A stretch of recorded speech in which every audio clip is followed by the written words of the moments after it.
Welcome back, y'all. So this is our second video in our recruiting accountability little mini series. That's what I've decided to call it.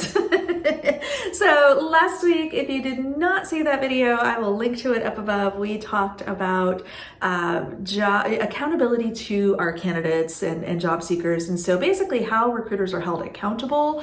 I broke this down into three categories: candidates, hiring managers, which is this week, and then next week we're going to talk about internal recruiting leadership. So watch last week's video if you've not yet.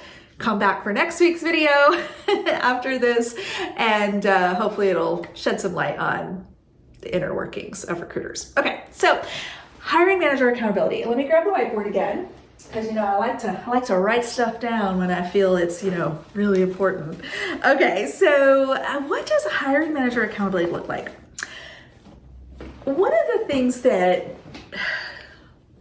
really makes me laugh, but also makes me kind of cry a little, because it's just like, don't know where this comes from, to be honest. I see a lot of comments from non-recruiters, always non-recruiters, who really believe that recruiters are just out here going completely rogue. Like, no one's watching this. No one is paying attention to, how we're performing or if we're actually putting the right people in front of hiring managers, things like that. Like they really do believe that these poor hiring managers have no recourse, no say in their partnership with me, no ability to escalate on me or override me, or do y'all think for a minute? Now I want you to set aside your frustration with recruiters, okay? I want you to just put that away for a minute, and I want you to just pull out that logical part of your brain that I know you have. Harder for some of us to find than others. I'm one of those people, okay? I get very emotional. But let's really think this through. If you're a hiring manager and you have a verifiable business need and you need to hire a person to do a thing, and your recruiter is not delivering, are you really gonna just be like, nothing I can do about it? You are a business leader who has been given the opportunity to build a team, and you're gonna let some shitty recruiter bully you into silence and complacency? I didn't think so. Not how this works.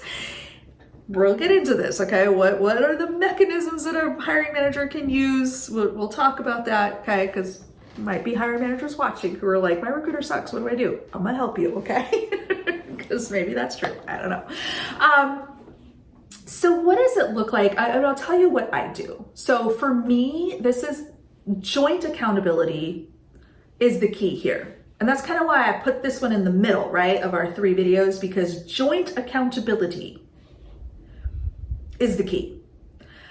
I cannot recruit alone. It starts with the hiring manager. It starts with an actual viable business need. So a manager opens a new position, requisition or rec, we call it REQ. And we talk, we get together, we review the job description, we make sure it's compliant, we do all the things, and we're going to set some intentions, okay? So what does that look like?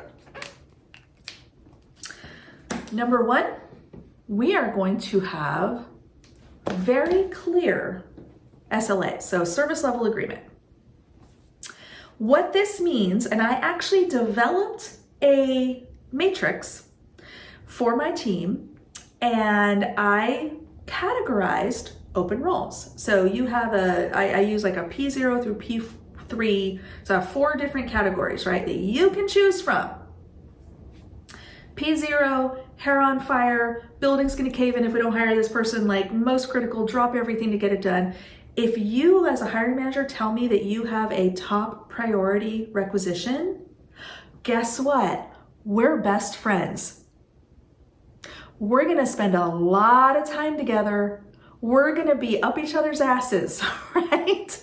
Because if this is a top priority for you, it's gonna be a top priority for me. And that means that you and I need to have regular communication. We need to be meeting probably at least once a week. We need to have a very clear agenda. We need to have very clear goals of what we're trying to accomplish, how many resumes you should expect to see in a week, all those things. So SLAs, based on that agreed upon SLA, okay? And look, here's the thing, let me sidebar for a minute here. If I have a manager who's like, oh, this is an absolute top priority, most important thing on my desk, and they never meet with me, bullshit. If you don't make time for me as your recruiting partner, it's not that important.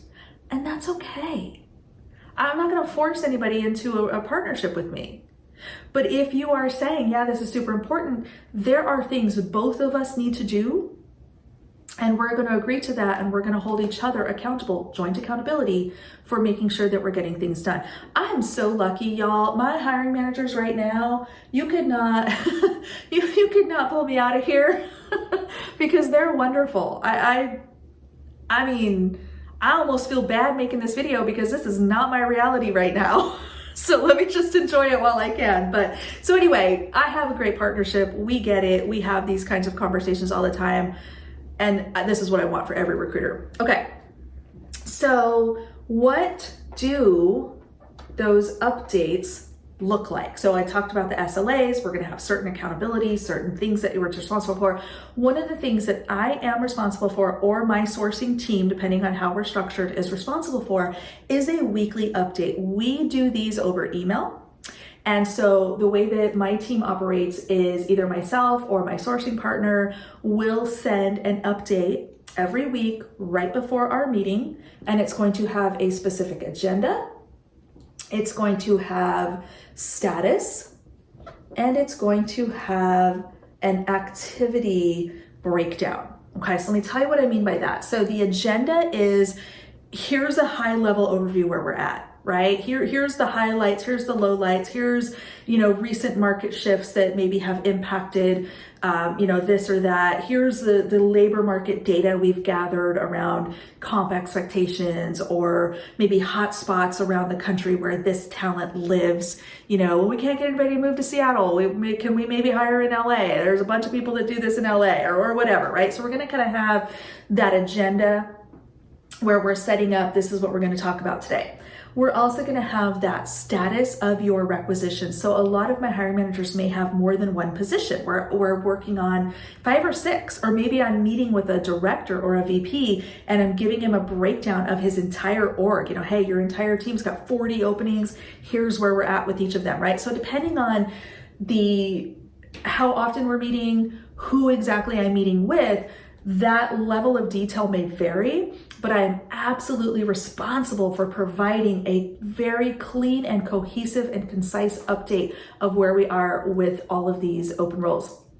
And then finally, that pipeline activity. So this is the actual candidates that are in process. So this could be, you've got 6 interviews happening next week. You're good. We're going to back off for a little bit. We're going to see these interviews through. Hopefully we hire somebody, or, oh no, we got nothing. Recruiting's got to get it together. We need to kick it in gear, right? And so this again drives that joint accountability where if I don't have anything to tell you or to put on the agenda, I'm in trouble. I need to address that. I need to make sure that my team is performing and getting you what you need.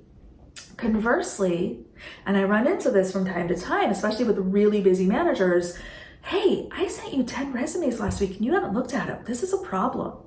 Let's do that together right now. We've got this time booked. Let's look at those resumes, right?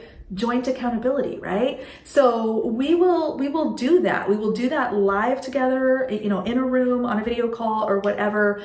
And that is going to feed into the next week's update and the next week. So we want to see that forward momentum, week over week, month over month, year over year, as we're building out these teams. So this is kind of a high level overview. This isn't obviously all the intimate detail that I would go into with an actual manager, but for any recruiters out there who want to understand this a little bit more, or maybe curious about kind of my process and how I build out this function and kind of use this to build the relationship, I would seriously entertain pulling together a cohort and maybe talking through some of this if that's something that would be interesting. So let me know, drop a comment down below or send me an email, amy@recruitinginyogapants.com.